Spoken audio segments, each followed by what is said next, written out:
welcome back to another episode of the Format Podcast Live.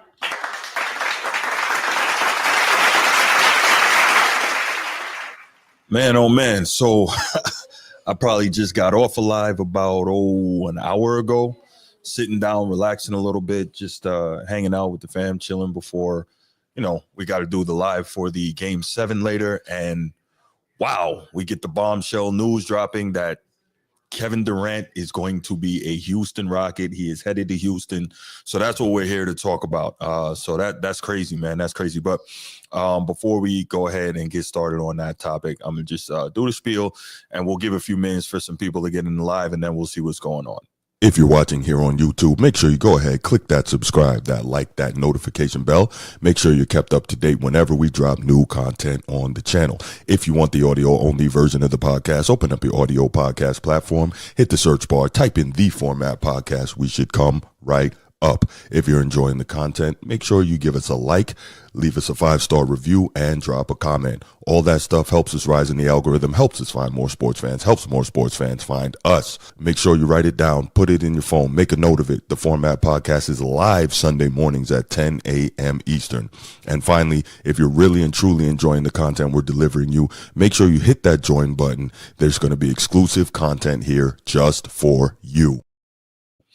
All right. So, man, we're just, like I said, we're going to take a couple minutes, let some people get in the chat here, and then we'll see what's going on. So who's in the chat so far? Let me know who you are, where you're coming from.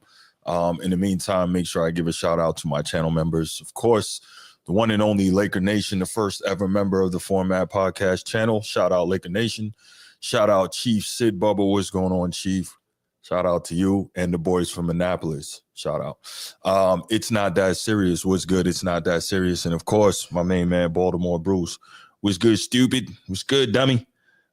But yeah, got to show those guys love, man. They support me freaking every day, every time I do a live, every show I do, man. So I got so much love for these cats and everybody else who joins in to support the channel. Woodage, what's good, my man? Yes, long time no see. Indeed. Man, so we're definitely gonna, yes, Cali Observer, I'm live, man. I literally was sitting down to just relax for a few after the show that we did. We just got off the show about an hour ago, and I get the news coming across my phone that Kevin Durant is going to be Houston Rockets. So here I am. This is what we do. So back to drop it and to get my thoughts on it. Waiting for my guy Sneed to get in here.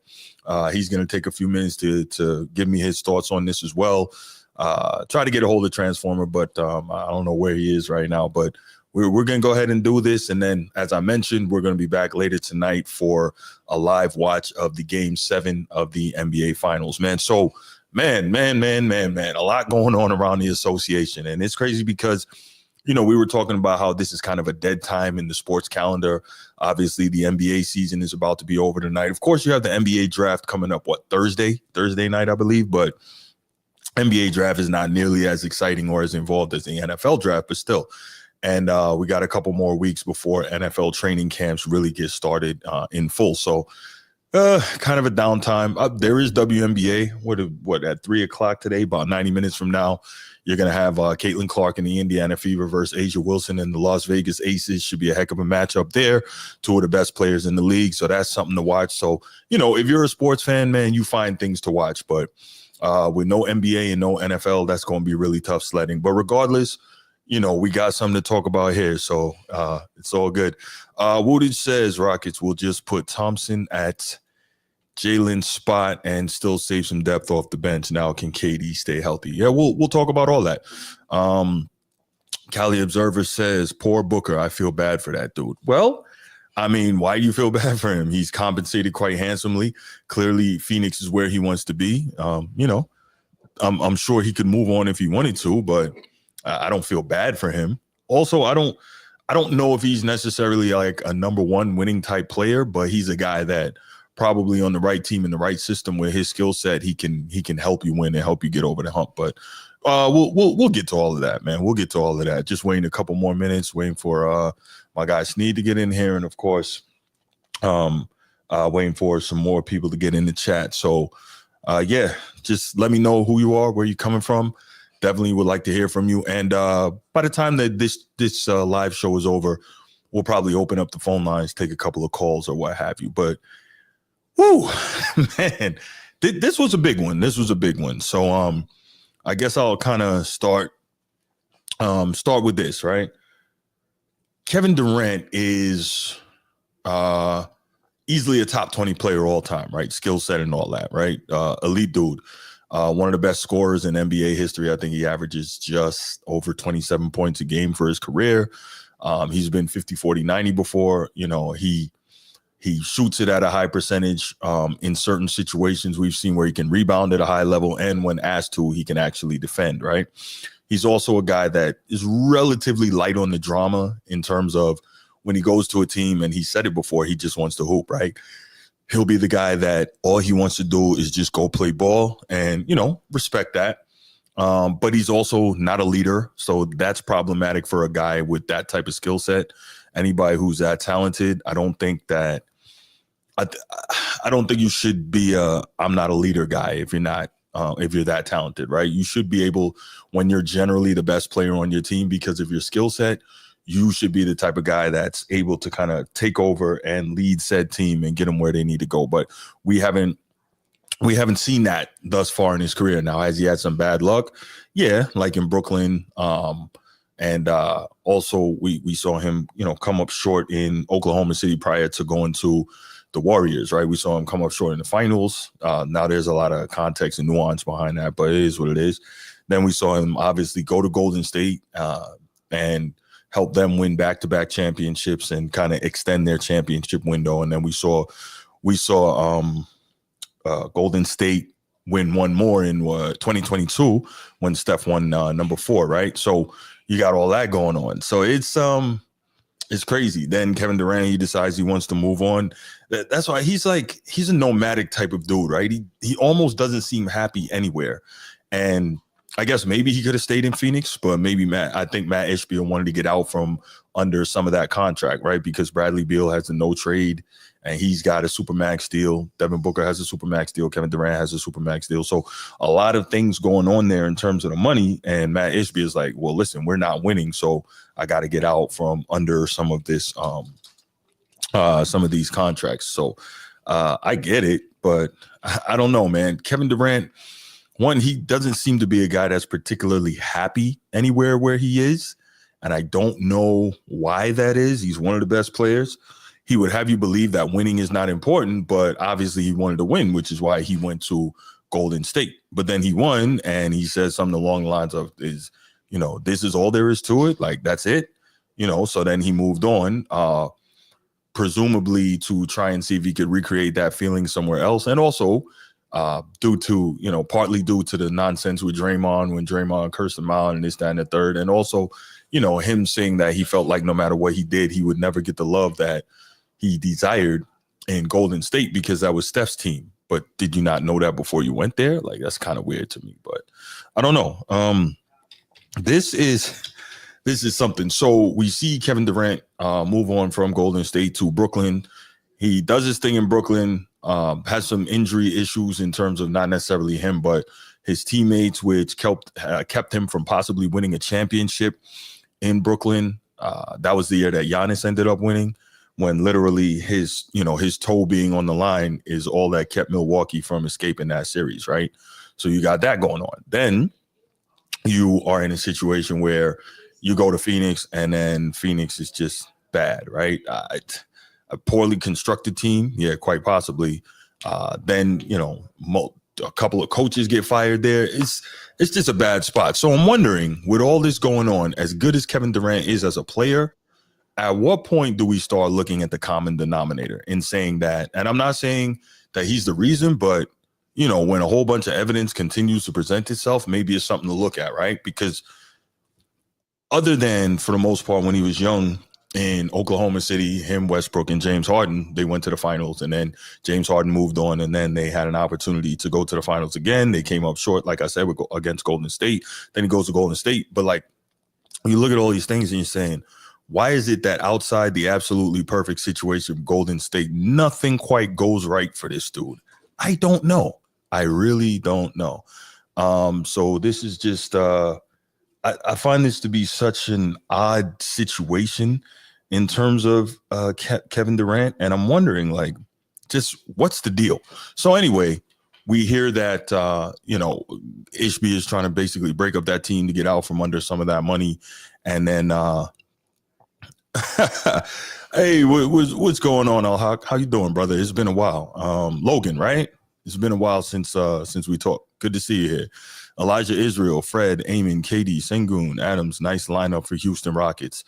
God forbid if KD gets hurt, Jabari, Tari, or Cam can replace him. So, that's interesting that you say that, and I'll give you my thoughts on it. One of the things that I thought was interesting was that when you look at the Houston Rockets and this trade they made, because I know I said there is no way on God's green earth that had I been Houston and I'm making this trade that I'm allowing, that if I'm Phoenix and I'm trying to make this trade with Houston, that I'm allowing it to go down without getting Sengun as part of the deal.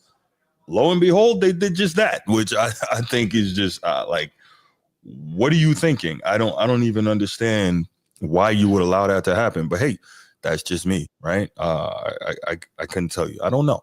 So Kevin Durant last year averaged 26.6 points per game, 6 rebounds, 4.2 assists, while shooting 52% from the floor, 43% from three, and 84% from the free throw line. So he didn't quite make 50, 40, 90, but still an elite season for most people. But oddly enough, a little down in his scoring and a little down in his free throw percentage, but still just doing his thing, right? So I guess now we're wondering, and here's Sneed, we're wondering, how do we see this helping Houston? Is this a situation that helps Houston get over the hump? Because if I'm not mistaken, I believe Houston went 7 with Golden State this past year in the playoffs in round 2. And if they had, that type of guy, that type of elite scorer, maybe they, get that done. I don't know. No, that was the first round, I guess. I'm sorry. Sneed, what's going on, man? What's up, bro? This is a big trade, man. That's a big trade. Yo, I'm sitting here on the couch relaxing, and I see it, and I'm like, oh man, we got to go live again. Yeah. I'd say it's newsworthy for sure. Yes, it's newsworthy for sure. So, all right, I was just running over some of my initial thoughts, man. Give me some of your initial thoughts on this, because I guess my biggest one was, at what point are we going to start wondering, like, if this doesn't work out, at what point are we going to start wondering, is there something wrong with the common denominator, i.e. Kevin Durant? First of all, of course, there's something wrong with the common denominator. That's not a question, because 2019, 2020, 21, 22, 23, 24, 20. There is a problem with the common denominator. But when he has been gifted the perfect roster to complement the things he doesn't want to do. Correct. You can produce championships, right? So they did 2 of those. Yeah, we did 2 of those in Golden State. But this is about Houston. This is not about Kevin Durant. This is about Houston believing that they are so close that they are a Kevin Durant away from chips. That's where they think they are. Okay. The problem is it's very typical for teams to require multiple years to prep themselves for finals runs. That's true. So your time horizon with Kevin Durant, who turns 37 in September, needs to have perfect alignment with the twilight of his career while him still having skills, right? His skill is still 26 points a game. Yeah. Right. And that probably won't change in Houston. Right. He's probably still going to average 24 to 26 a game. Because if they don't defend him, then Amin Thompson is starting to develop as a nice offensive player off the ball, right? Or, a slasher. Like, his shot needs to get more dependable, but Sengun's trajectory is beautiful. Yeah. He's going in the right direction. And Dillon Brooks is a distraction. He's problematic in trouble. So they got him out of there. You've moved away from him. He provides a service, but he's trouble. Yes. Right? Jalen Green has shown you what he can and can't be, in my opinion. Yeah. You could have kept him, held on to him, and then just learned the hard way. Yeah. Right? So you Kevin Durant for that. Because second round picks are meaningless. These GMs don't care. No. You have a team that is capable of getting to the Western Conference Finals. They're like, it's just taking some second round picks. And the first round picks, that's heavy because you can get a good player in the first round. But it's Kevin Durant for about 2 or 3 years if all things work out nicely. Right. You mentioned his leadership, which he's never had. No, but he told you he doesn't want to be a leader. He's told you that he's never had it. I'm with Right. you. The Rockets need leadership. Mm. And he has never proven that. Mm-hmm. So you're assuming that someone on the team today or someone they can acquire in a secondary deal, you're saying that you either have that somewhere else on the roster or will get it on the roster, or you're just saying Ime Udoka is going to be the one. He's going to lead the team. Yeah, he's got to be. Because in years past, Bruce, coaches have done a lot to lead teams. And that has been minimized in the modern NBA where they want players to lead only. Yeah. Yes, you need an on the court leader. And sometimes actually there's multiple leaders. Like there's leaders for situations. There's playoff leaders. There's offense leaders. There's mentality leader. Like Udonis Haslem didn't play for several years, but was a leader within locker rooms. Yeah, he was the OG. Like there's different ways to lead, right? Yeah. You know? So that's questionable if you think Kevin Durant is going to lead your team. I think Udoka can get away with it because he's a tough guy and a former player, right? So it's a little different. Obviously, he can't be on the floor physically, but his gravitas in this league, and people have seen what he's able to do, and he's a no bull type dude. I think that allows him to lead despite being a coach and not actually be out there. So I think that's okay. The plus is that Kevin Durant is a guy who can fit in any system anywhere, right? Because to that reason, he doesn't need a lot of shots because he shoots such a high percentage on a regular basis. He doesn't need Golden State had a system. They did, but you think Udoka doesn't have a system? No, I'm saying they're developing their system, right? But I got you. This forces you to find very specific roles. You're no longer searching for roles on the Rockets. You now have people in their place. Yeah. Like now you know what Sengun can and needs to do for your team. Now you know what Amen Thompson needs to become. You're not because Jalen Green's gone.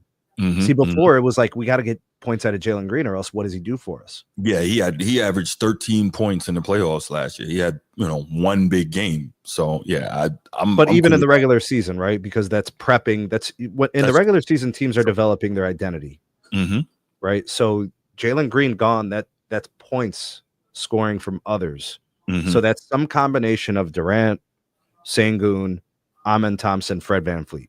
Right. In my opinion, I think the Rockets will be the best they could be as long as Amen Thompson continues to ascend. Because he's that impactful defensively, right? Yeah.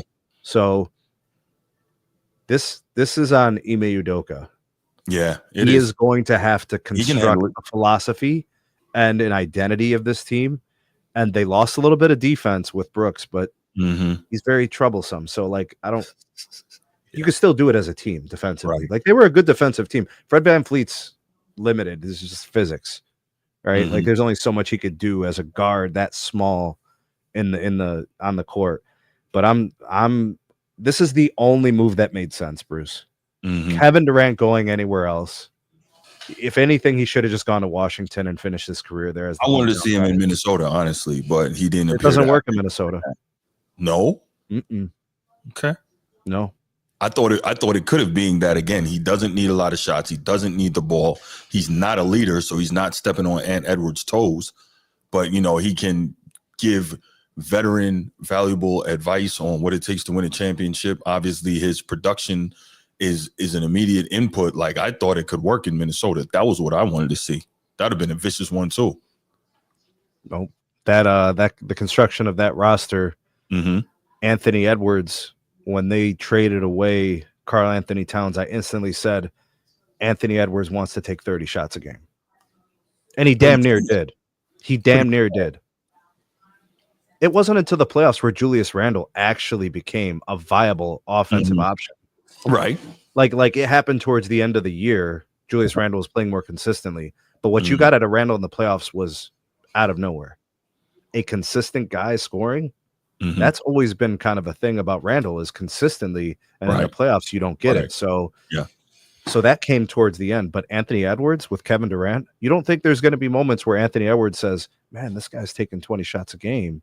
Yeah, he's scoring 30, but like if he's making 12 of them, this is my team though. This is my team though. Like Anthony Edwards he's not what people think he is. Agreed. He's a fantastic player. Agreed. But he is not what people think he is. Okay. He's inflexible. He needs to have the ball. I think from a personality standpoint, he's kind of like a modern diva star. You know, he's not what people think he is. No, I agree with all that. And what are you moving, by the way, Minnesota? What are you moving for Durant if that was going to be the case? Obviously, Randle and Gobert, some combination of that, or one or the other, and a bunch of other, smaller pieces. That's what I would say. What's going on, Mr. Realist? We're here just talking about the fact that Kevin Durant is headed to Houston, and I was just talking to Sneed here about the fact that I wanted to see. It would have been I thought the better move would have been Durant in Minnesota with Ant Edwards, and Sneed is saying, nah, he doesn't see it, which I respect that. I thought it would have been because Minnesota needs a 1-2. They can't clearly, as good as he is, count on Ant Edwards just to be the guy. This is 2 years in a row. They've come up short in the conference finals. Like they need a 1-2. They need a second scorer, and that would have been Durant, and I think it could have worked. But regardless, I don't think it would. This is the ideal location for Durant to land. Okay. And this is the ideal situation for Houston. Okay. I heard San Antonio thrown around. I heard Minnesota thrown around. None of those are better than this. Okay. This was the best outcome for both parties. I don't know what the other considerations were, other teams, but I don't know. Some people are talking about a Golden State reunion. Which is insane. You know, like you just look at the money, bro, $52 million. Yeah. That Durant is making. That's another problem. You know, what's his contract looking next year? Is he going to get another 52 million? Think about what the tax on all this is going to be. Right. And that's the main reason that we have precedent, Bruce. Ishby is tired of paying that. We have precedents of players that are 40 years old making money. Chris Paul, if you look at his contracts recently, it'll make you disgusted. You know, LeBron, now Durant, they're in the 50s. For what? Yeah. What are you getting for 26 a game? You know what you're getting? You're getting people paying to come and see them. That, I think, is the value of owners overpaying guys. But see, owners don't look at it like we do most of them in terms of winning. They look at it as a business, right? They look at it as selling out the arenas. They look at it as if they can get it to the playoffs, a possible, however many home playoff games they can get where they can crank up the ticket prices and sell more merch and sell more franks. But why can't LA win a championship, Bruce? Tell the truth. Because LeBron is making $50 million. Agreed. That's why they can't win a chip. Nobody wants to talk about it. I mean, it is what it is. But let's stay to this KD, because you know me, I can go down that LeBron rabbit hole. This is going to make life harder on the Rockets too next year. Right, because that's true, because there are only a few teams where he would be willing to extend. But here, let me ask you this question, right? And this was one of them. Let me ask you this, Sneed. If you're Phoenix, how the hell do you let Kevin Durant go to Houston and not get Sengun back as part of that deal? Because that's one of the things I was saying. There's no way I'm making that deal and not getting Sengun. The conversation between the GMs of the Rockets and the Suns went something like this. We would like to talk trade. Sengun is off the table. What else can we do? That is not happening. Let's just put that out there. And then the reply from Phoenix was, we're going to call you back. feeling out the rest of the league. Mm-hmm. Trade talks, who's off the table. And they Right. kept seeing the same thing over and over again. Every team's best offers did not contain a guy like Sengun. Right. So now it becomes, okay, well, can I get a guy that could score and has Mhm. some trade value, is relatively young, offers something? And then Mhm. what are the picks looking like? How many ones and how many twos am I getting? Right. And that's what they did. They weren't trying to appease Kevin Durant here. Mhm. Houston gave them the best offer. Do you think Houston is done? Because it occurs to No. me, Kevin Durant, right? He's the only guy on that team making real money. No, they're not done. So right. That's what I'm They're not thinking. done. So they might be able to get another guy. Who that guy They're might looking. They're looking for the 1-year guy, the 2-year guy. Uh-huh. They're looking for defense. Mm-hmm. They are looking for some form of leadership, some Mm. experience, the things that they don't have. Yeah. So the roster has youth. Mm-hmm. The roster has Athleticism, toughness. yes. They need Mhm. leadership and they need experience Mm-hmm. and defense. They got the experience with KD. He's an experienced player. He's Mhm. seen it all, been through it all. He's won chips and stuff like that. But there's still things you have to do to shore up your roster. Mm-hmm. Everything has to be there to win a chip. Look at bro, OKC is going nowhere. This team is here for a long time. You know, the Timberwolves, if they can make some adjustments to their roster, they're going to be here a long time. You know, like the West has teams. Mm-hmm. And That's tough, man. and Houston's good before they made this trade. Mm-hmm. Like next season, Houston would have finished better than this season. Meaning they would have got out of the first round, they would have gone into the second round, you know, Mhm. probably made a chance to get to Western Conference Finals with the experience with Ime Udoka, with those players. It's just the evolution, right? It's just over time they get better, right? So they were going to get better, but now you're trying to expedite, you know, your chance at getting to the Western Conference Finals to compete for a finals. Okay. Give the title to Houston now? No, sir. Steve is he's a big KD guy. Don't worry about that. No. He's a KD stan. Steve, there is no version of this being an automatic lock of the Rockets going to the Western Conference Finals or the Finals. Listen, Steve was born in the country of Durantistan. All right, so let's just we'll that's his guy. That's like Hakeem is the Cavs were whooping you know what all season long and lost in the second round. Right. There are no guarantees. They were saying Lakers in 5 in March. Right. In They March. They sure were. I'm just nothing. No, sir. Steve, don't do that, bro. Don't do it. Don't buy into it, Sneed. Don't buy into it. The king of the chat is here. What's up, Steve? What's up, my guy? Steve, what up? Man, so here's my question. I just thought about this part of it, right? Do you think Udoka and Kevin Durant are gonna bump heads? No. Because Udoka don't play the effery. No. And if you're out here being soft or you're out here being mentally weak, he's gonna let you know. And KD doesn't appear to be built for that. Like Steve Kerr is not the type of, I'm not saying he's soft or anything, but he's not as aggressive as Udoka is. So I'm curious to know, like, what do you think? And do you think Udoka demands that Kevin Durant plays defense too? Yeah. The Houston culture is about to level up. Dillon Brooks is gone. Right. So the riffraff and all that's done and over with. I think Amin Thompson, Fred VanVleet, KD, Sengun, did they just re-signed Adams, didn't they? Yeah. They're gonna level up that culture this year. The Ime Udoka culture philosophy is going to reach a new height this year. Yeah, that guy's tough, man. Yeah, and I think Kevin Durant's okay with that. I don't think it's going to be trouble. Kevin Durant's not been problematic in the sense like you know, you talked about drama and stuff. You were correct about your assertion there. You're questioning his toughness maybe because of availability, like with injuries. Mental toughness more so, I think. Okay, so that's there. I think there's some actual risky positioning for his health. Like there's going to be times where he misses 5 and 10 games. I think there's going to be at least 1 or 2 moments within the season where he's out for an extended period of time. I think it's expected at his age. Right. You know, a 10-game hiatus, I think that could be expected. A 7-game hiatus, that could be expected. And then they'll have to continue to play through that. And Ime Udoka is the type of guy that'll be like, yeah, we'll go 5 and 2 in that stretch. We'll go 8-3 in that stretch. I think they could do stuff like that.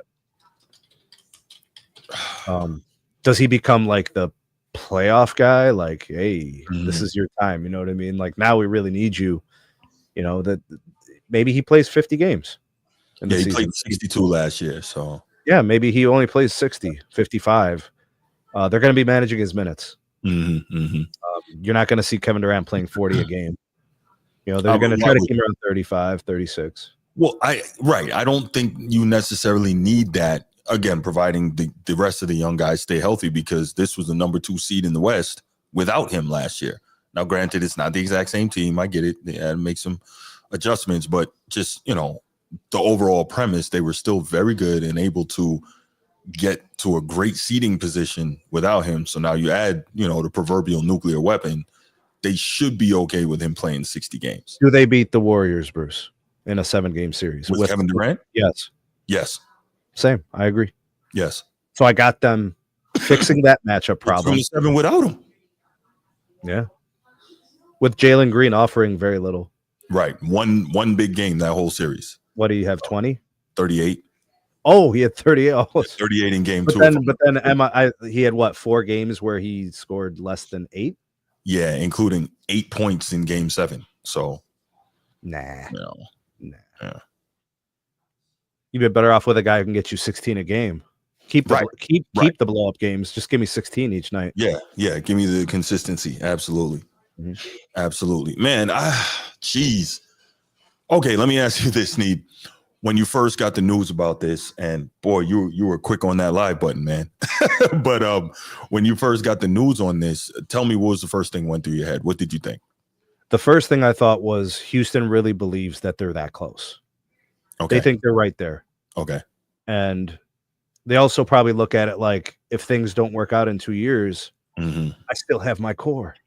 That's right. I still have my core, so then I'm still just one move away from getting back. There's no risk. Houston has no risk. Great point. Very, very low risk for them. And then I thought about it from the KD angle. KD can't really do anything to change his legacy other than just winning some chips late in his career would look amazing. Yeah, he's got to win somewhere else. It would look really good for him. And I know he cares about optics. He's very sensitive. And you know, I think it would endear him to some folks. The folks who are obsessed with winners want to see KD get some more chips. Right. It's really hard to do at his advanced age unless you have like a bona fide superstar with you. Like, remember when Clyde won one with Hakeem? Yeah, you know, and stuff like that. Yeah, and when you look at like, some of the, I think some of that can be repaired, because what he did in Golden State, if he would have done that later in his career, we'd be looking at him very differently. Agreed. If he would have won one in OKC and then went to Golden State in 2021, 22 and won a couple, we'd be looking at it's just the time and the place, man. It's so important with legacy. And it's also, I think, you know, who you beat also matters too, in terms of how it's perceived. I mean, we can go back to Michael Jordan winning his 6 rings, and a lot of modern fans tend to downplay that because they're like, oh, he didn't play anyone in the finals. But, you know, they're not looking at all these Hall of Fame. That's what they say. I'm not saying all these guys are in the Hall of Fame. Right. And that's what I was about to say. They're not looking at all of these 10+ All-Star games. They got all NBA. What are they saying, bro? Yeah, they're not looking at all of the Hall of Famers that Michael Jordan kept from winning chips, you know. So your Patrick Ewings and your Reggie Millers. Bro, sometimes, Bruce, it's hard to entertain these people. I can't take them seriously. Like, I don't mean to talk down, and I'm not trying to act like I'm better than anybody, but they just say things just to say them. Well, you know, we do. Just to digress a little bit, we live in a society where facts and context do not matter. You can say whatever you want, and it doesn't matter. So I was on a live stream yesterday. We were talking hoops, and there was a person in the live chat just listing all the statistical achievements that Durant has had. Okay. And all I could think to myself, because I'm a contrarian and I always play devil's advocate. Me too. What has he done since 2018? Yeah. And he's like 27 a game. You know, he's got 1,000 blocks. I'm like, 1,000 blocks? You just brought up blocks about Kevin Durant, who nobody in the right mind thinks about Durant blocking shots. So you're talking about a guy who's just played a lot of years and has accrued 1,000 blocks. Hakeem has 4,000. What are we talking about blocks? This is what people start to do. They start reaching. They start moving goalposts. Look at what he's done. They go to these stats. That's nice. But you know what stats are really important? Let's see all the leveling up in the playoffs when the competition is at the highest order and all the chips are out on the table. That's where the legacies are earned and built and constructed. Regular season? Come on, man. Like, we know what it is. Kevin Durant's going to be evaluated on his ability to win games. If he can win in Houston, that will look really nice on his resume. I think he can actually move up the all-time players list with some late career championships. Maybe one. I think so. If he gets one in Houston, we'll say, wow, what a trade by Houston. What a nice little boost for Durant's legacy. Yeah, because it shows that he walks in and he's the difference. They're close. They're not far away, Bruce. No, I don't think they are. Yeah. No, and again, we've seen the job that Udoka can do as a head coach. That's what impresses me. You know what Durant's not going to say, Bruce? He's not going to say we don't need a coach in Houston. He ain't saying that shit over there. He better not say something like that. No, he better not say something like that, bro. It'll be a bad look if he decides. He will be traded again. So let me ask you this. This is odd, right? So I have some difficulty understanding Kevin Durant's personality, right? And it's the reason why I'm not big on the astrology piece. Kevin Durant and I have the same birthday, exactly 10 years apart, right? So, you know, you hear stuff from people about the astrology and all that, and there's supposed to be certain, you know, characteristics that whatever. So when you talk to people that really know that stuff, it's kind of interesting. Like, some of that stuff sounds like it makes sense. Anyway, I have a very difficult time understanding his kind of nomadic, never happy personality. Obviously, let's play armchair psychologist here a little bit, and this is kind of getting away from things you're not gonna like, bro. The X's and O's. I mean, I'm just asking, like, what do we think is attributed to that? Because obviously he's won. Obviously he's a Hall of Famer. Obviously he's a top 10 scorer. Like, he's got all the things every hooper dreams of. What do you think kind of lends to his, and just in the NBA, his seemingly his seeming constant lack of satisfaction? What do you think that's about? He'll never be satisfied. He has an insatiable thing that he's trying to find, which is always being happy. There's no version of the world where you're always happy. Correct. That's not a thing.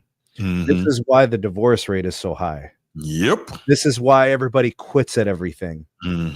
Because they can't handle when things are at their worst. They don't see the light at the end of the tunnel. They're stuck in the darkness, so it's hard. When things get hard, these people tap out. It's a personality thing. But the resilience is earned, learned, perseverance, toughness. It's through those times. When things got hard in OKC and pressure mounted, he left. All of a sudden, when there was an expectation, because they went to the finals in 2012, all of a sudden it was too much. He left. So I'm not going to necessarily quite blame him leaving OKC on him. No, I'm just naming it as one of the events in his life where things were hard and the expectations became real because he won MVPs. Because he went to the finals, won first game, was up 20 at halftime in game 2, and then they essentially got swept the rest of the way. Right. And then Brooklyn doesn't work at all. At all. And then, I mean, Phoenix is just, this has to be a case study in failure. Yeah. Right. So he's been a part of all that. So why, when Giannis retires, we're going to talk about him a certain way. We are. He stood on business. He did. Right. And when we talk about certain players that just stand on business, they have a special place within the pantheon of greats. Like, people still speak in a very endearing fashion to Allen Iverson, who achieved no type of championship success. But they give him respect because he beat the Lakers once. Yeah. You know what I'm saying? Like, and Charles Barkley, MVP, went to the finals, but lost to MJ. People still speak of him in a certain way. There's respect there. So Kevin Durant wants respect, but he every time things have gotten hard, he's like looking for the door. Mm-hmm. So let me say this real quick, Sneed, and those are all great points. I like Giannis a lot for the most part, right? Just because of what appears to be his mentality and what he's been able to do, how hard he's worked to get to where he is in terms of his historical placement in the league, wherever you think that is, if you think that's overrated, underrated, whatever. But I'll say this for me, and I'm sure this is unpopular with a certain segment of fans out there. Giannis's one championship to me means more than all of LeBron's. They weigh more than all four of those. To me, they weigh more than both of Durant's championships. Like they just weigh more because he did it the hard way. He did it the real way. He didn't run. He didn't super team. He didn't, he didn't try to, to destroy competition in his conference so that he had an easier path. He just went and did it, put the work in, and he did. So that's, and I'm only saying this because you brought up Giannis. Like that's how I see that. I really feel that way. Yes, Edward. Yes, absolutely. Here's why I'm not. Championship means more to me than all four of LeBron's. Yes, I said it. Here's why I'm not going to push back. I understand how you think. Mm-hmm. I understand what you're saying. Mm-hmm. You have more respect for Giannis and what he's accomplished up to this point today than you have for some of those guys that you've named. Right. Because their path, like Giannis's path, contained extreme resistance. Mm-hmm. Things that, like, they just took an overwhelming amount of resilience. What Giannis put together in that playoff run is otherworldly. Mm-hmm. A reminder that he really can't shoot. And he still found a way to win a championship. He forced his will to win a championship. He can't shoot. Right. He cannot shoot. No. And he found a way to get it. He can't do it. He can't shoot. Right. And he found his way in a position to win a chip, and he did. And to finish it with a 50 burger. That's and he crazy. Can't shoot. Yeah. And the defense knows. Right. And right. and I've had this conversation with other folks, and I tell people all the time, LeBron impresses me because he's really not a reliable shooter. Right. So the fact that he's found ways to score, it's kind of impressive.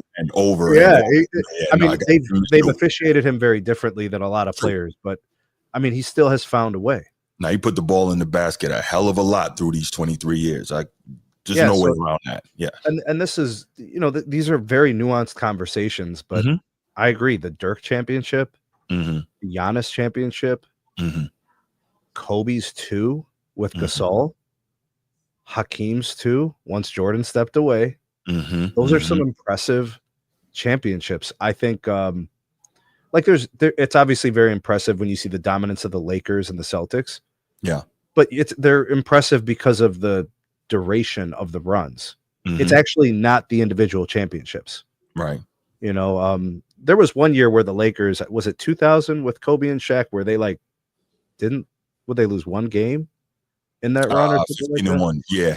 Okay. Yeah, that's pretty damn impressive. It is. But very typically it's, you either have to do something extremely dominant or something extremely special to be remembered in your runs. Because there's a champion every year, right? So you have to kind of characterize each championship run. Steph Curry's 2022 ring has a special place for people. Because it was thought that he couldn't win it, after Kevin Durant, and he did.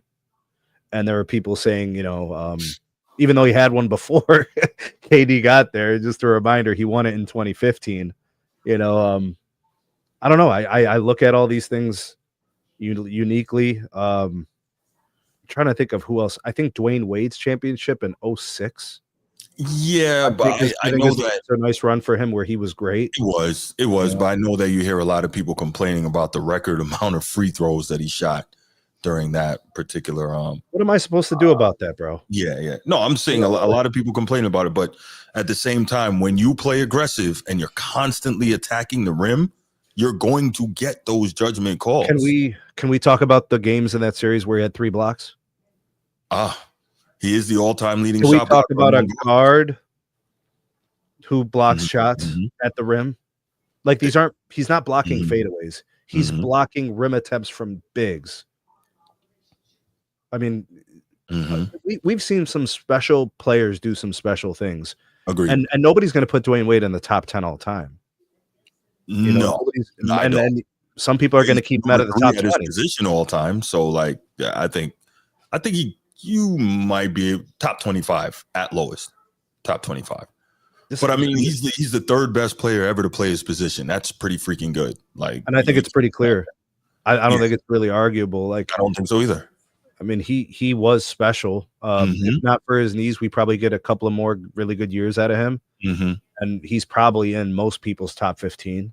You know what I mean? Because he was able to do it, but just we needed like 3 or 4, maybe 5 more years of some good knees.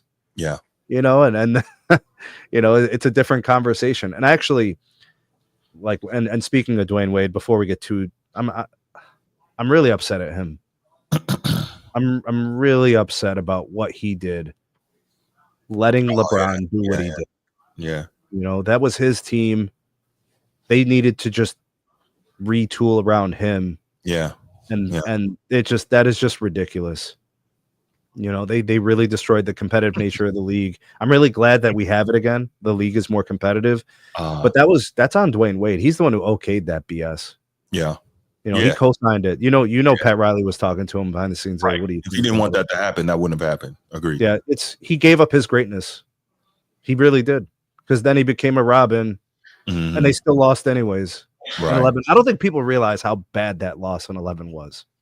No, I think people do, but let's, because we can always, that's another one. Like you'll be digging out for days if you get in that rabbit hole. But let's kind of get back to this KD Rockets thing.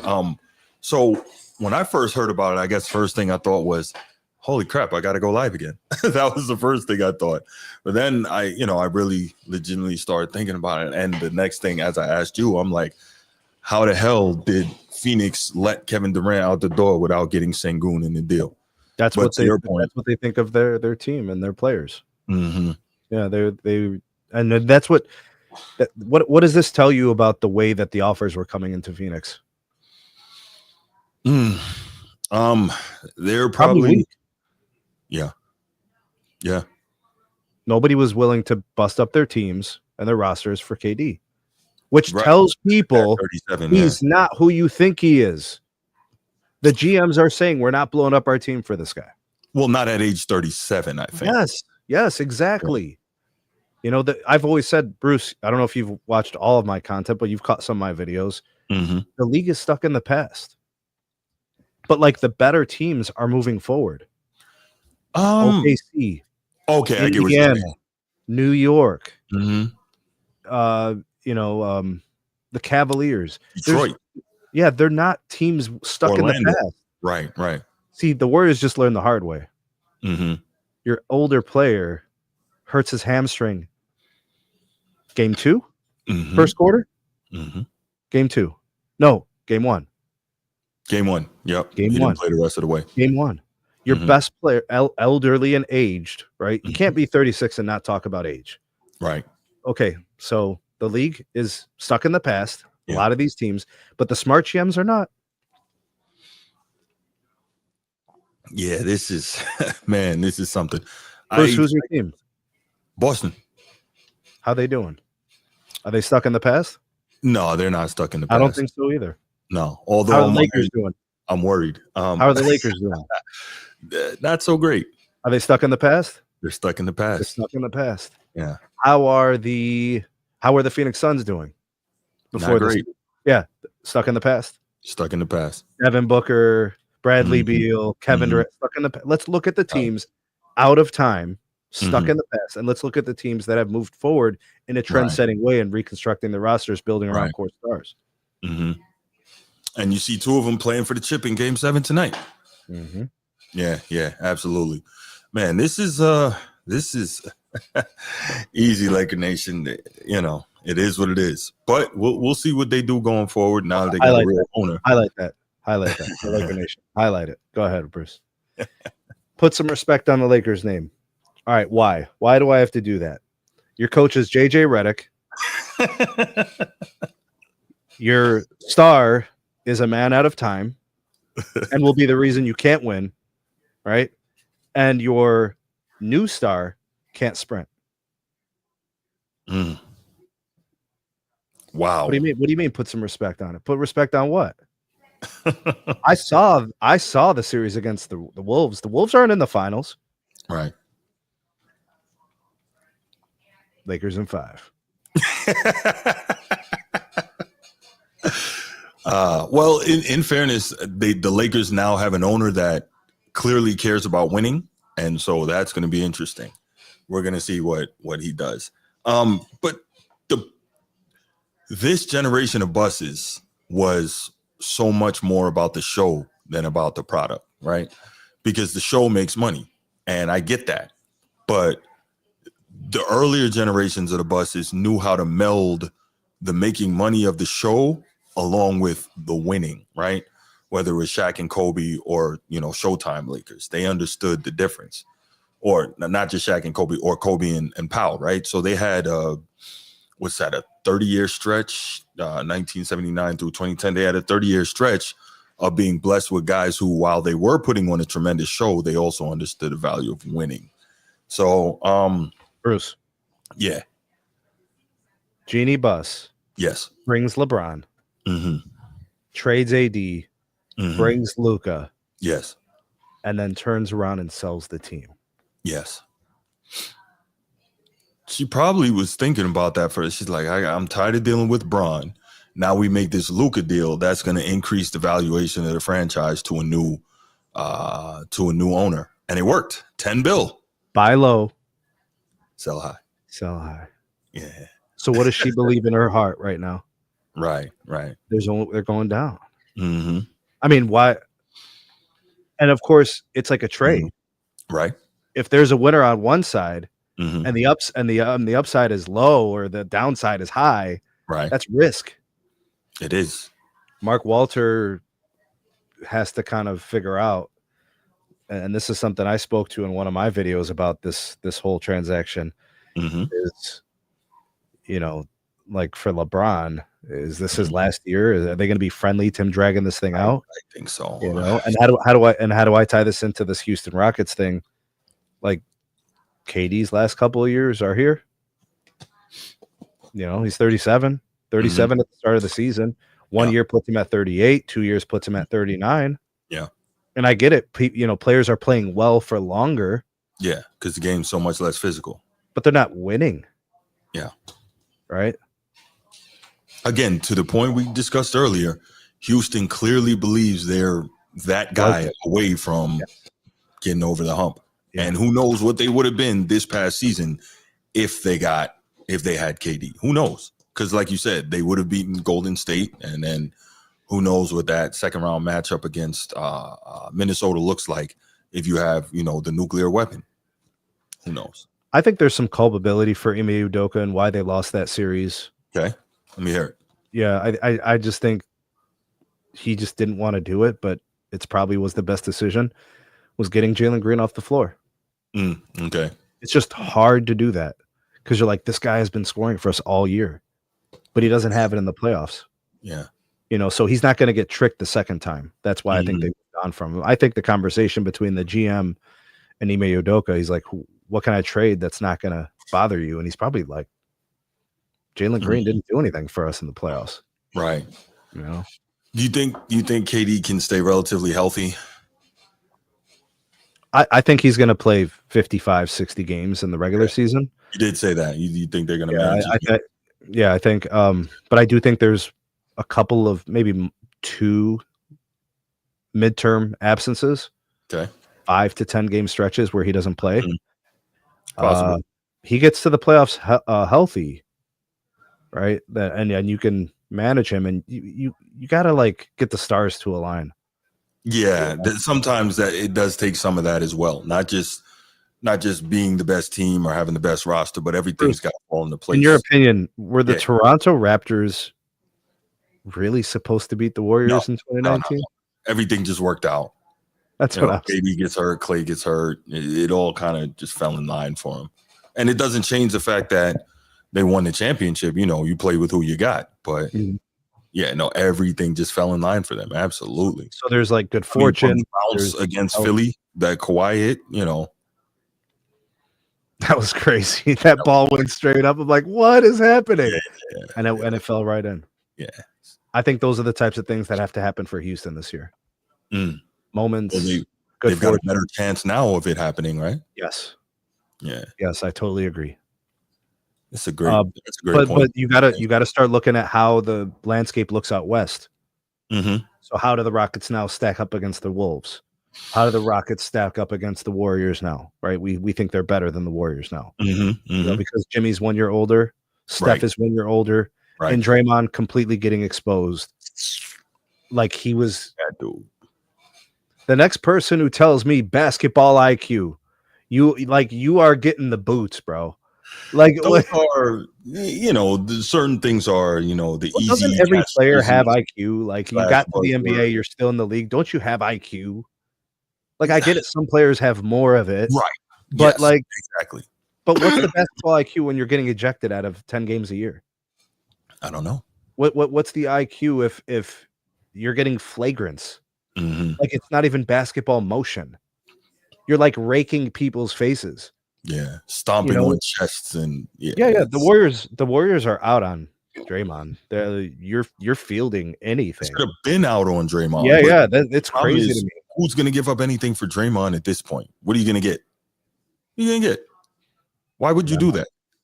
He's one of the biggest overachievers I've ever seen. Good for him. He's earned a lot of money, and he is not very skilled at the game of basketball. I think he's super blessed that he fell into the right spot, because a lot of times that is just, that's important as well, landing in the right place. And he's super blessed that he was able to do that. Now, also, I was talking about Draymond like last night or this morning, and I got to give him credit that is a dude that when he landed where he landed, he 1000% maximized everything he had, and he made the most out of his career. So but that's it in Golden State, though. This is it. If last year was the best version of Golden State we got left, because I expect them to regress unless they make a trade. Yeah. But like Steph's older, and I was about to say that makes you ask, how much longer is Steph going to play? And Jimmy Butler, he's older. He wasn't able to close anything for you after Steph went down. See, and they gave him like 2 years at $50+ million each. This is where we're at. We're seeing teams having to deal with their decisions of what they pay guys. Yeah. And the accountability is increasing because of the way they're going to structure these new tax rules, for going over certain things. Like the Cavs are here to stay. The Pistons are here to stay. The Thunder are here to stay. The Pacers are here to stay. Like for several years. Like surprisingly, the Knicks have an opportunity to do a couple of things that could put them in a good position. I don't trust that they will. I'm just saying that they can. The Celtics team is going to look really different soon. It's still gonna have the core, but it's the pieces around are going to look very different. Like they're trying to move away from their injury-prone guys like Kristaps Porzingis and stuff like that. I was about to say, I think the Celtics window may have closed just that fast. Yeah, but it could open in a year. It could, but here's the problem, though. Remember, new ownership just paid $6.3 billion for the team, and they've got two making more than $600 million, right? 0.6 billion, two guys. So it's already been reported that they are listening to offers, Derek White and Jalen Brown. Like, I don't know why you would be doing that, especially when you have no Jason Tatum pretty much for the entirety of next season. Like, what are you thinking? But if you look at the Nuggets and how they did things, right? They didn't get their exact same team back to defend their title. KCP, Bruce Brown, like some of those guys were moved, and they haven't really recaptured that moment, right? The championship situation. But like they're close, But I think you would lose a lot if you traded one of those guys. If you're Boston and you traded Derek White or Jalen Brown, you lose a lot, man. I don't think you trade either. I wouldn't. Because JT comes back healthy. they're right back at it. Yeah. This is like a Theoretically. like so in the timeline of the Boston Celtics, it's going to be a year where the Celtics are down. In fact, if I'm the Celtics, I'm probably punting this year. My expectations are low. I think they make the playoffs, but like a sixth seed, maybe. So, yeah. Something like that. JB gets a chance to prove who he is. Right. And then I think you keep Pritchard. You keep some players, but I think you're moving on from Porzingis. Yeah, I think that's got to go. Yeah, I think. How long are we going to continue to say that Al Horford can play? He can still play, but look, to be a meaningful contributor on a championship level team, I think it's time. I mean, he's 137 years old. Go ahead and step away. Joe Lewis, bro, in the barbershop. I'm telling you. You already know. I mean, I'll tell you this, though. Because the way they play basketball in Boston is a bunch of threes. They got Al Horford in the corner taking threes because he's open. But we've also seen defensively, he can still move his feet, even at this advanced age. So, but they lost to the Knicks. You'll see. Al Horford is going to end up in the Basketball Hall of Fame. Okay. Yeah. I'm okay with that. He played a long time at a pretty nice level. Well, have you seen the guys in the Hall of Fame?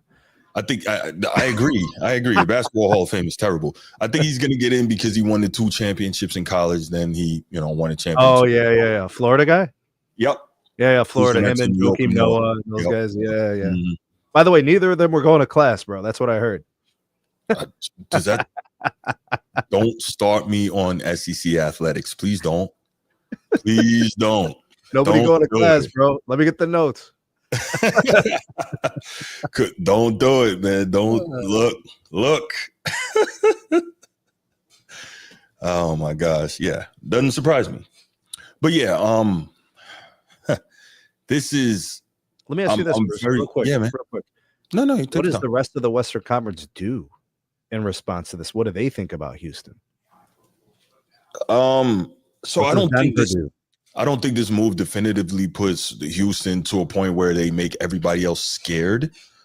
But any little things that you can do at this point to consistently improve your roster, you do them, right? I'm really anxious to see what is Cooper Flag going to be, because if he is what they think, Dallas is dangerous, right?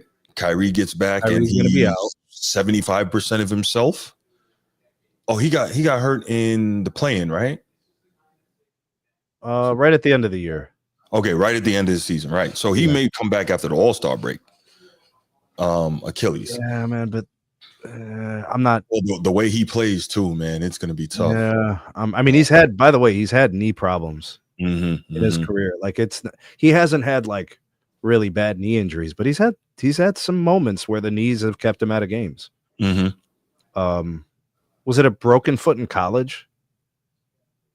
Is that what it was? That he only played 11 games as a? It was a foot in college, yeah. And then even in the Cleveland years, there was some knee stuff. And then I think he had the knee issue in Boston too. So, which is the same knee issue that was in Cleveland. So it's right. Yeah, just throwing that out there. What is he, about 32? 34? Wow, already? I think so. I used to call him Kid Kyrie, bro, back in the day when he was in Cleveland. Maybe 2011? His draft? Yeah. And he was, 19? That's what I'm thinking. Yeah. Because he only spent 1 year at Duke, or half a year, whatever it was. No, but I say it to say, though, just again, and whenever I make these prognostications on sports, I'm always thinking, with the caveat of health, right? So imagine you can have Kyrie, a Cooper Flag who may be what they think he's going to be, and then Anthony Davis, but that's a tough one, making that caveat on health. But let's say you got those three, that could be dangerous, man. It is. So I think, and the roster is nice. Yeah, the roster is nice. The supplemental pieces: PJ Washington, Klay Thompson, that's right, Gafford. Yeah. There's some nice pieces. Remember that team went to the finals, right? They were there with Luka. So now you've added Anthony Davis. You want to see Kyrie get back to some semblance of what he was. Right. And, people, I hate the comparisons, Bruce. this guy's the next Larry Bird and all that. Yeah, I don't like that stuff, but can we he know the be? powers that be have been looking for that for a long time, though. So Yeah, but can he be? Can he be an all-star in 2 years? That's the way I look at Cooper Flag. Can he be an all-star in 2 years? Can he develop? Yeah, Because he's got an opportunity with Kyrie out. He gets to be a primary scorer. And then what's his ceiling? And people have been wrong before. You remember Adam Morrison? yeah, of course. Gonzaga? Not a good pro. Yeah, MJ thought he had that guy. Was Christian Laettner a good pro? You know what? He had like a couple of 18 and 10 seasons. Like, let me see. Christian Laettner, I'm pretty sure, had a very solid, long career. But what did he? This guy was like the most dominant college player. Yeah, he was one of them. Like he's arguably like the best player out of Duke. Yeah. Like his first 1, 2, 3, 4. Think about all the players that came out of Duke, and he's like the best career at Duke. Right. Collegiately, yes. Yeah. So Cooper Flag, I think Cooper Flag's 19.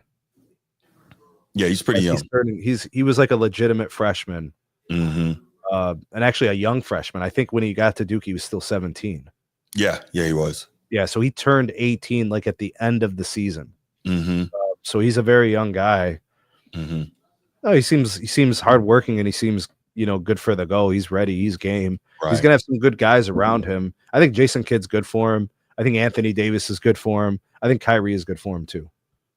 Klay Thompson's very good for him. Yeah. He's in a good situation. Dallas, bro, and he doesn't actually have the pressure of replacing Luka. Mm-hmm. Like nobody has to come in. Luka didn't win there, so you don't have to fill shoes. Yeah. The problem is that so many of the Dallas fans love Luka. So to some extent, you have to fill shoes. But I get your point. When we can look at it from the outside and say, well, he didn't win, so you don't have to fill his shoes. But they love that guy. So there's that. Who's better for the next 2 to 3 years, Rockets or Mavericks? Wow, that is so health dependent because Klay's getting old. Mm-hmm. Kyrie coming off major injury. Anthony Davis always injured, right? Mm-hmm. So that is so. I guess you have to say the Rockets. They're younger, more athletic. You only have one guy where you're really concerned about an injury history. So I guess you have to say the Rockets. I would. And then we don't even know. Jason Kidd apparently is desperately trying to find some way to get to the Knicks. So we don't even know if the Mavs are still going to have the same coach next year. So who knows? Oh, the Knicks are down bad. Because they're stupid. They are so stupid. Bad organization. That's what that is. You fired a guy with no plan. Yep. Yo, some dude watched the episode I did talk about Tibbs and like wrote in the comments like some 5-page War and Peace lecture on why I'm a moron and an idiot and the Tibbs and the. What was your position, Bruce? My position was that the Knicks were stupid to fire him because, he took him further than anyone in the last 25 years. He's third all time in the team's history on freaking wins as a head coach. He's been coach of the year there. You've seen consistent improvement and you fired the dude without knowing that you had a proper replacement in line. You remember when you were like 20, 25 years old and you had friends that were irresponsible? Remember that back in the day? Okay. Mm-hmm. There was always that friend who had bills, had debt, had rent, had a car payment, had a mortgage or whatever, rent, whatever, some payments, bro, had bills, but quit a job before they had the replacement. Right. This will always happen. There are always going to be people that plan to fail and fail to plan. Right. That's what the Knicks did. They think because of their allure that they could just take coaches from teams. I don't think they get it though. They don't have the same allure anymore. But when did they have it? So I'm 40 plus years old, bro. Right. And I haven't even in the years where they were losing to the Bulls and they went 7 games to the Rockets. They still didn't win. Right. But I would say won a that championship in like 71. 73. 73. Dollar Bill Bradley. Bob McAdoo. Nah, he wasn't on that team. Phil Jackson was on the bench. Clyde Frazier. We're talking about Clyde Frazier, but we're talking about the stars from the 60s and 70s. Bro, we've been through like 5 wars since then. We've got, you gotta tell me I've been there. We got cars going 300 miles per hour. We got electric cars now. Right. We got, bro, like you got free international calling now. Back then you had phone lines. Like, look at what's changed. What are we talking about, bro? Next person who says basketball Mecca, you're done. Well, man, New York. Where has it been? The Garden is. I don't think that's ever really going to go away. But it is interesting that you bring that up, because I've always said, and this is another place that KD might have fit in. It is with the Knicks. But I've always said it's astounding to me that these players don't value the opportunity. I'm talking about superstar guys now. Don't value the opportunity to go to New York, to the Knicks, not the Nets, not Brooklyn, but New York, and try to win this thing. Because anybody who brings a championship to the Knicks, coach or player, is going to be they're going to be minted, right? They're going to be. Why don't they go? Bruce says they're going to be stamped. There's free agents every year, Bruce. Why don't they go? You want me to say it really? I think they're cowards. I think they're cowards. I think that they don't want the smoke that comes from playing for that organization and the pressure in that city. It's a pressure cooker. But if you're an all-time great, you should be looking for that pressure. I think it's more about ownership, team management, and what they really think about those folks that are running the operations there. Yeah. I don't think you have credibility at that organization. Where's the positive equity in the New York Knicks franchise? Right. I see positive equity in Miami, Golden State. I see positive equity in OKC, San Antonio. You have to look to franchises that win. Teams that are 50, 60 years from a championship don't have positive equity. I mean, I saw the Knicks organization trying to turn their legends into clowns in public. Yeah, that was bad. Who wants to go to that? Yeah, no, I think that plays a role, definitely. Derek Brunson is a brave man. And he's a stand-up guy, and I think he's going to ride his career out with the Knicks trying to win a championship. Yeah. But what he just saw, I mean, really? Yeah, that's tough. They see there's no plan. Right. Yeah, it's bad. It's bad. So let's do this, Sneed. Let's go ahead and let's open up the lines, and we'll take some calls. Let's keep it to 5 minutes, y'all. Let's keep it to 5 minutes. I'm going to time it for you, Bruce. All good. I can manage it, bro. I got you. I appreciate you. This is just an offshoot of the research department. You know what I mean? No doubt. So yeah, let's take some calls. What's up, Steve? We're gonna take some calls. We're gonna keep it to 5 minutes, and let's try to stay on topic.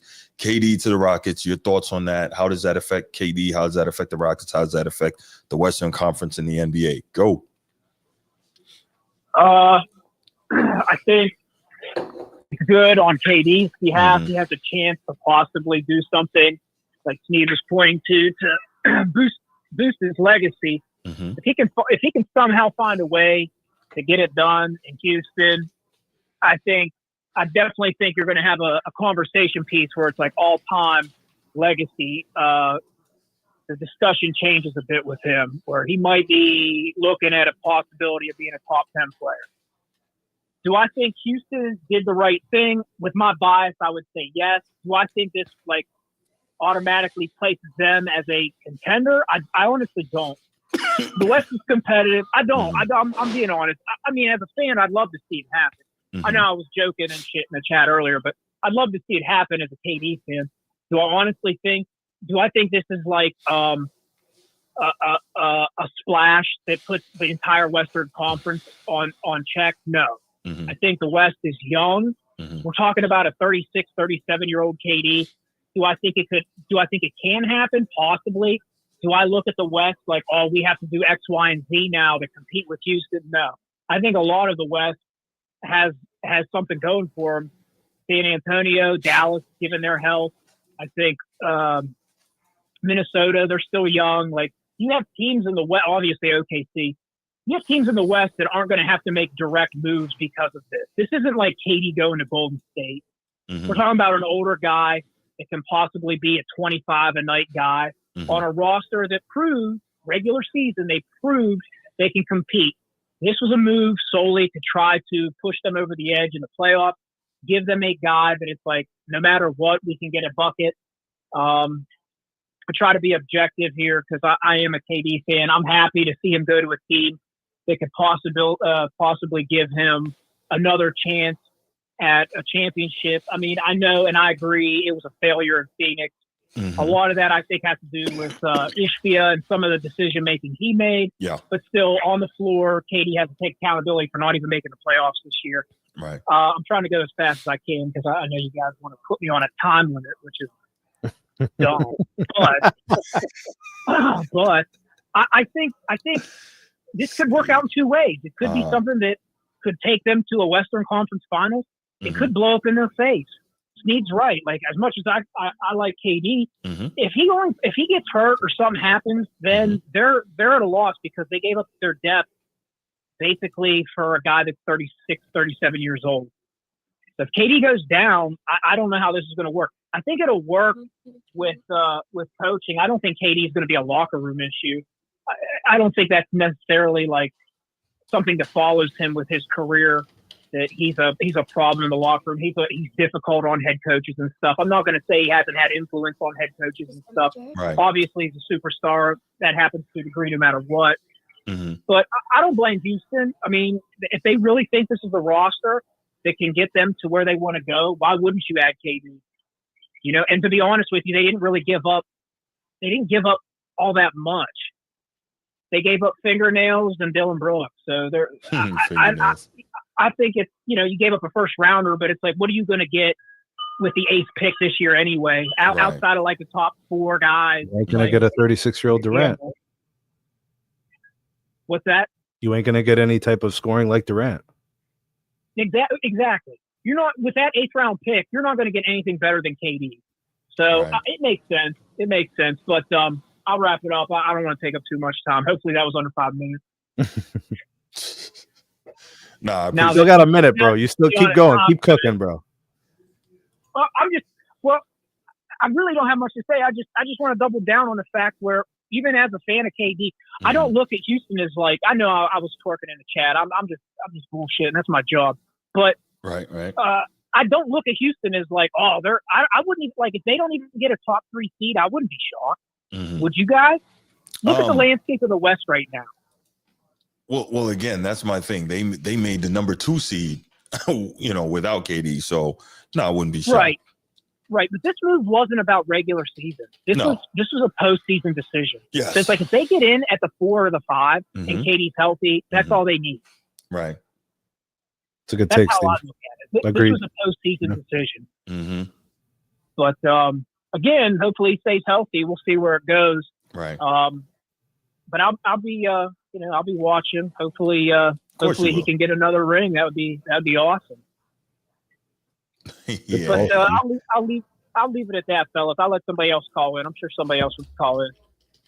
All right, appreciate the call, Steve. Perfect timing. Steve nailed it. Man. Wow. Yeah. Stay blessed, y'all. Hey, you too, man. Appreciate it. Nailed it, man. Good take. Good call, Steve. It was. I agree. So he didn't sound like he did in the chat. He sounded much more objective. Yeah, no. Steve is king of the chat. He does what he does. Yeah. Here we go. Yeah. Here we go. Hello. What up, Bruce? What's up, Laker Nation? What up, Sneed? Coach, what up? Man, we here. I can't even be mad at you because you was telling the truth. But don't be hating on my Lakers. You got JJ Redick. Stop playing, bro. Right. I'm not gonna be mad. I'm not gonna go in because you was telling the truth. But stop with all that nonsense on my Lakers. We turned a new leaf with a new owner. Maybe. Turned a new leaf. All right, here we go. Yeah. It's like, let's hear it. All right. I know Bruce is putting people on time limits and stuff. Even though he made the conscious decision to go live 3 times in one day. Look, man. Anyway, go ahead, man. Resources, bro. I'm going to apologize to Steve right now. Mm-hmm. Don't go flaming me in the chat, Steve. But and I hope that I'm wrong. But I don't think Houston's one of them teams that needed KT.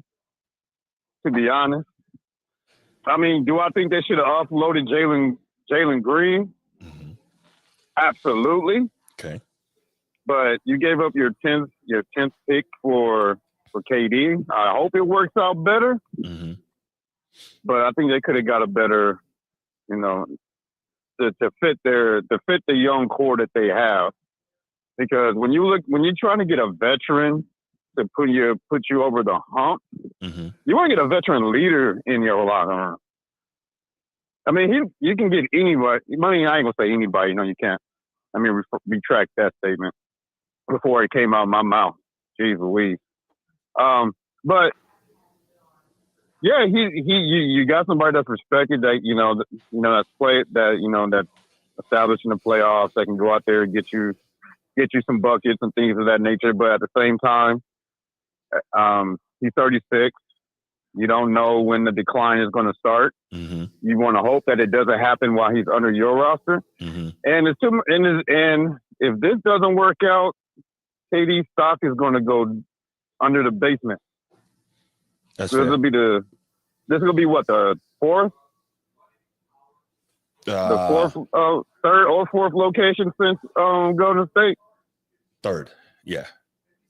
Brooklyn, Phoenix, and now Houston. Yeah, third. Yeah, then people are gonna look at you like you're the problem. They already do.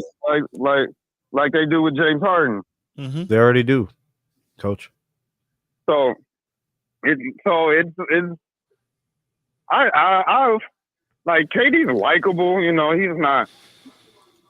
not like some other people. He's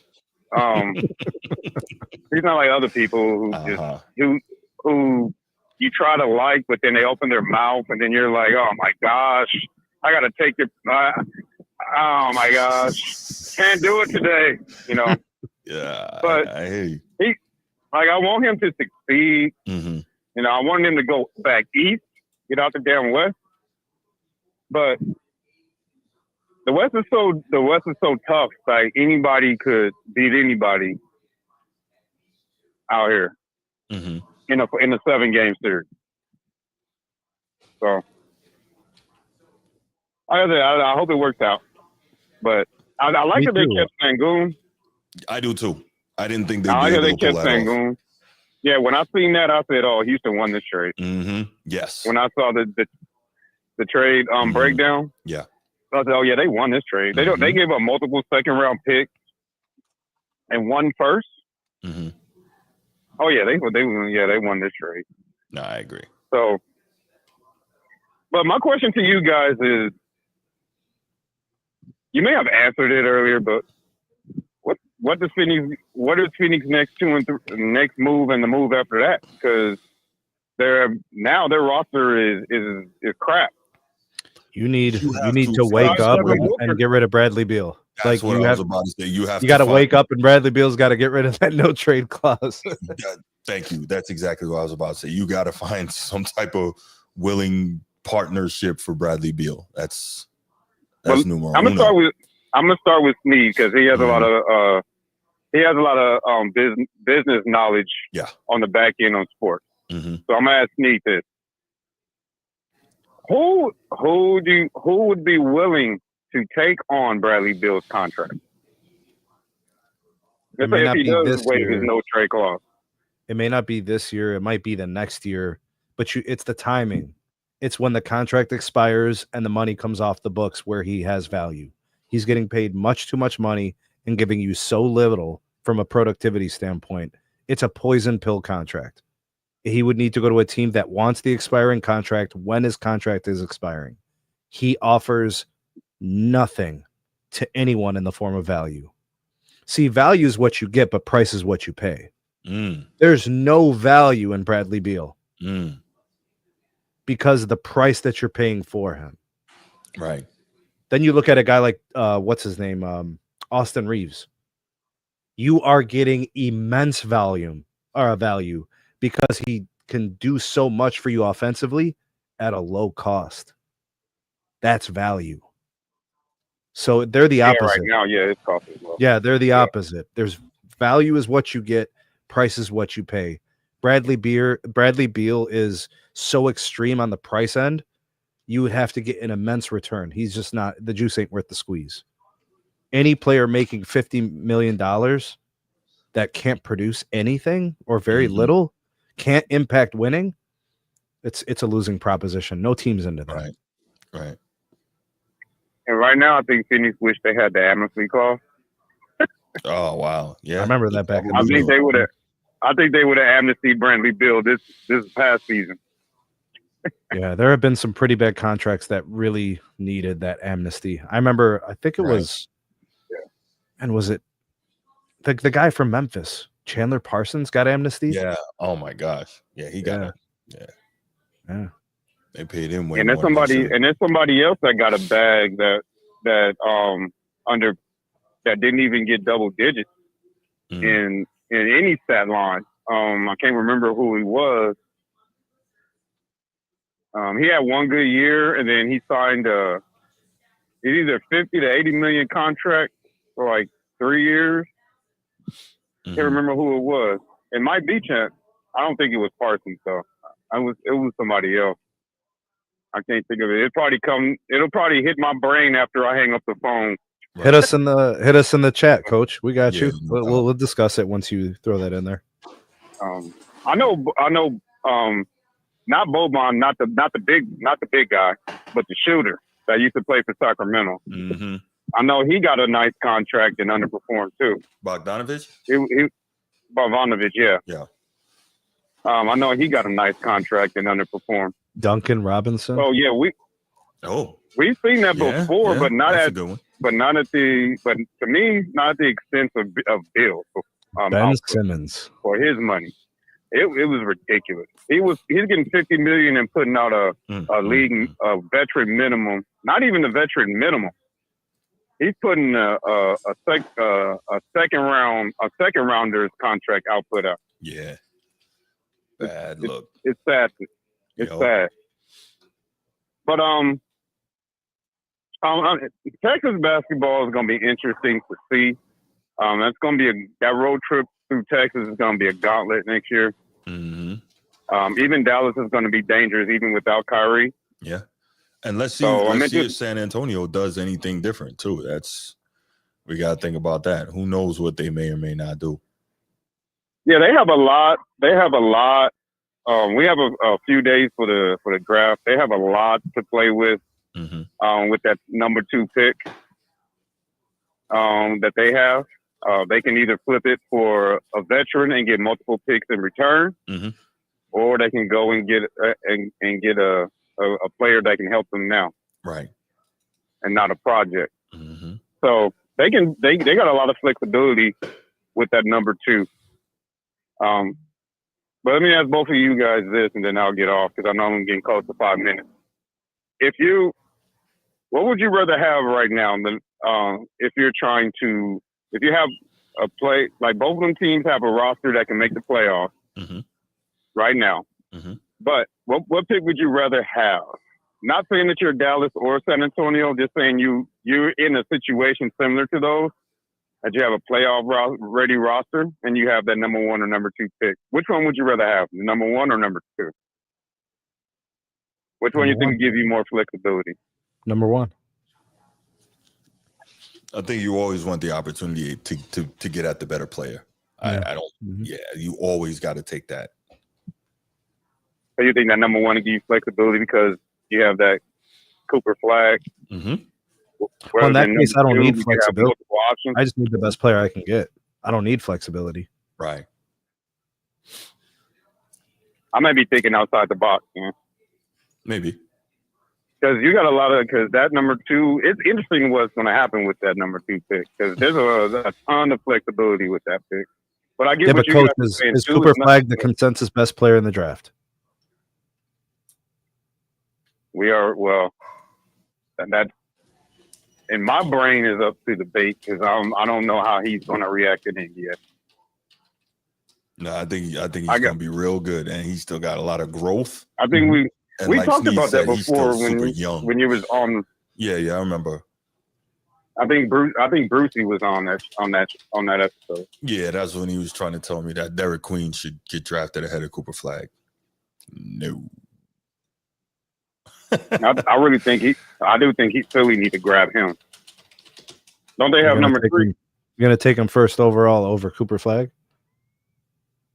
No, I said Philly should take him. I think Philly's number 3. Okay. I'm just curious to see what's going to happen with Ace Bailey. We'll find out. But yeah, I'm gonna let you go here, Laker Nation, man. I appreciate the call, brother. Thanks, Coach. Appreciate you. Good call. Always. Go Lakers. Yeah. Get out of here. You gotta do that, man, with the Go Lakers. Come on, man. You know who's up here. On the way out. He knew what he was doing. What up, Bruce? Hello. What's going on, brother? Hey, man, y'all feeling today, man. See, you working, son. You working. I see you. Yeah, you man. Sidekick. I like Sneed on the show. What up, Bruce? What up?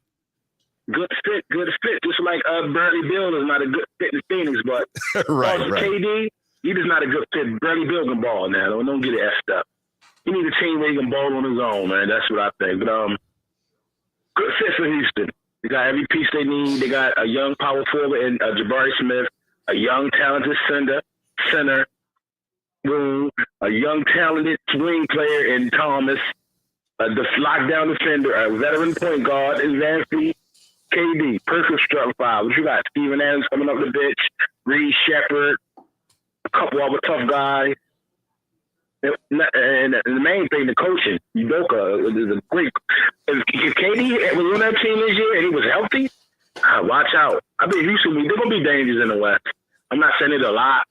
Right. They're a lock. Right. They're not a lock, but most definitely, I won't be surprised if they make the finals next year. Barring health. And I'm hearing Laker Nation say something about KD. When is his time going to be? KD going to be able to hoop forever. He's one of those guys that's going to be nice forever. Some people are just like he always. Plus he's slim. He carry a good body weight, so right. He always gonna be able to contribute. KD always gonna be good because of his weight. He never get over too big. He never get too small. Right. And he's a hooper.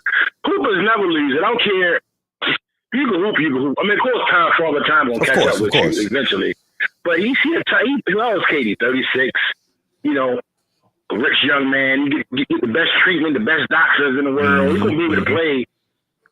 Yeah, this is good. That was even though the Jalen Green, I thought he had a lot of potential, but no, he didn't show up in the playoffs, so that's his fault. You know what's KD's secret weapon? He don't have no wife and kids driving him crazy. Got no wife and kids. Yeah, he's smart. All he gotta do is go hoop. Smart young man. The aging process, man, expedited. See, like I said, God ain't gonna give you everything. They give KD all that talent. You got that beady ass head. See, God gonna give you something you don't like about yourself. It's like Braun. Look, God gave Braun all that talent. He can't get his hairline straightened since he been in high school. See, God is not going to give you. That's why I always say we get on Angel Reese. She's one of the best rebounders, but she can't score inside. God not gonna give you everything. But yeah, Houston gonna be tough next year. But damn, KD turned into a damn journeyman. It seemed like, don't it? Yeah. I mean, has he ever won something on his? Ever took a team, put a team on his back? If you really look back, no. He has never put a team on his back like the other great. Right. So, hey man, great man. You got one more show to go, bro. Hey, Bruce, you better take your power nap. You already know I'm gonna take one. You already know. You get sleepy, boy. You get quiet. You be like, man. You be fighting like a mother.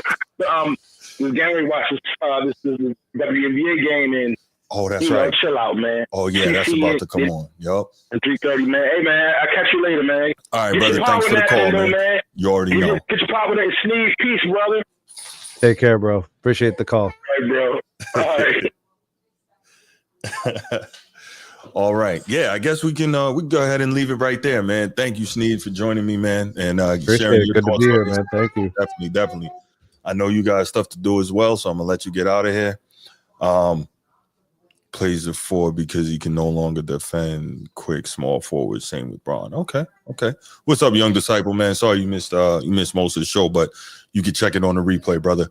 But yeah, we're gonna get out of here. If you haven't already, man, make sure you hit that like and subscribe on the way out. And we will be back with you tonight for Game 7 of the finals. I don't care if Jesus Christ himself comes down and suits up for somebody. I'm not going live again till the finals, till Game 7. So y'all have a great one. Enjoy your afternoon. Peace.